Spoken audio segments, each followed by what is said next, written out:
ராதே கிருஷ்ணா. எல்லாருக்கும் நமஸ்காரம். இன்றைக்கி நம்ம பண்ண போகிறது சாக்லேட் பர்ஃபி. அதுக்கு தேவையான பொருள் இந்த கப்பில் அதை நம்ம அஞ்சனப்பட்டி வச்சுருக்கோம் இல்லையா, அந்த கப்பு எடுத்துன்னு இருக்கேன். அந்த கப்பில் 1.5 கப்பு சர்க்கரை, அதுக்கப்புறம் கொஞ்சம் அது முழுகிற அளவுக்கு நம்மளுக்கு ஜலம் வேணும். அப்புறம் இதாலேயே 1 கப்பு பால் powder 2 table spoon cocoa powder, அதுக்கப்புறம் 2 table spoon butter, unsalted butter இது வச்சுக்கோங்க. இதுதான் நம்மளுக்கு தேவையான பொருட்கள். ஒரு தட்டில் வெண்ணெய் தடவி வச்சுருக்கேன். இப்போது அடுப்பை மூட்டிண்டு அந்த பேன் ஒன்று வச்சுருக்கேன். அதில் நம்ம அந்த 1.5 கப்பு சர்க்கரையை போட்டுவிட்டு அது முழுகிற அளவுக்கு ஜலம் விட்டால் போதும். ஒத்த கம்பி பதம் வரணும். அப்படி இல்லைன்னா நீங்கள் தண்ணியில் போட்டு ஒரு சின்ன பால் மாதிரி வரும், அது சாஃப்ட் பால் மாதிரி வரும். அந்த மாதிரி அப்படி பார்த்தாலும் பதம் பார்த்துக்கலாம், இல்லை ஒத்த கம்பி பார்த்தாலும் பார்த்துக்கலாம். இது கொஞ்சம் நன்னா இதுவாகி ஸ்ட்ரிங் வரட்டும், காமிக்கிறேன். நல்லா முத்து கொதி வந்துருக்கு, சர்க்கரையெல்லாம் கரைஞ்சுருக்கு, நன்னா கரையட்டும். ஒரு கம்பி இது வரணும்.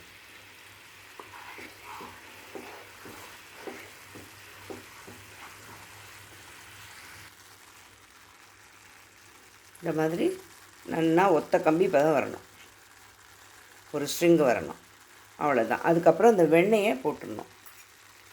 ஒரு ஸ்ட்ரிங் வந்த உடனே பட்டர் அதில் சேர்த்துருங்க. அதுவும் நல்லா மெல்ட் ஆகட்டும். அவ்வளோதான். வெண்ணெய் நல்லா மெல்ட் ஆகிடுத்து. இப்போ நம்ம அந்த பால் பவுடரையும் கொக்கோ பவுடரையும் வச்சுருந்தோம் இல்லையா, அது எல்லாத்தையும் இதில் சேர்த்துட்டு அடுப்பை நல்லா சிம்மில் வச்சுட்டு கலரி விடுங்க.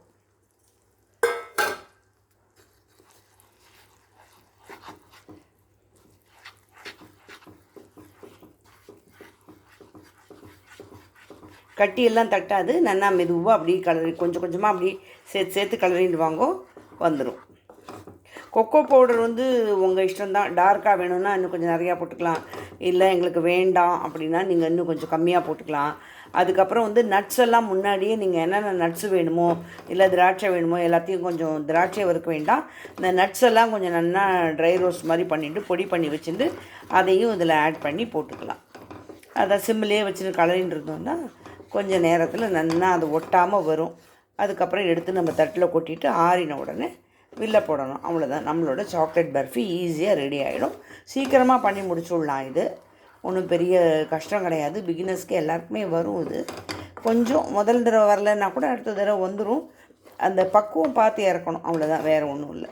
அது நல்லா ஒட்டாமல் வரும். கொதிச்சுன்னு இருக்கு, கலரின்னு இருக்கும். இன்னும் நல்லா ஒட்டாமல் வரணும். சிம்லேயே வச்சு இன்னும் கொஞ்சம் நேரம் கலரணும். இன்னும் கொஞ்சம் நல்லா சுருண்டு வரணும்.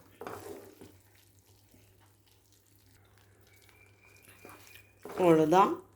இது நல்லா ஒட்டாமல் வந்திருக்கு. கொஞ்சம் புறப்புறான்னு வரும் இந்த இடத்துல. அந்த ஸ்டேஜில் நம்ம ஆஃப் பண்ணிவிட்டு ஒரு நிமிஷம் அதை கலரிட்டு அடுப்பை ஆஃப் பண்ணிடலாம்.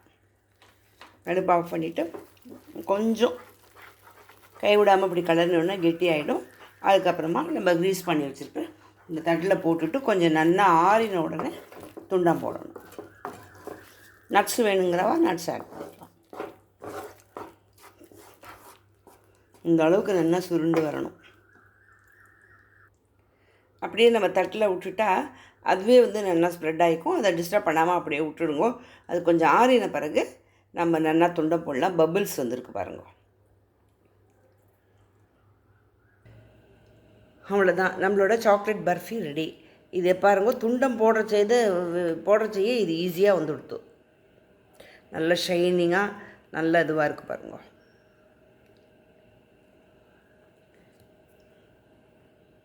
நம்ம போட்ட அளவுக்கு இவ்வளோ வந்திருக்கு பாருங்க. நல்லா இதுவாக இருக்கும், உடைக்கிறதுக்கும் ஈஸியாக இருக்கும்.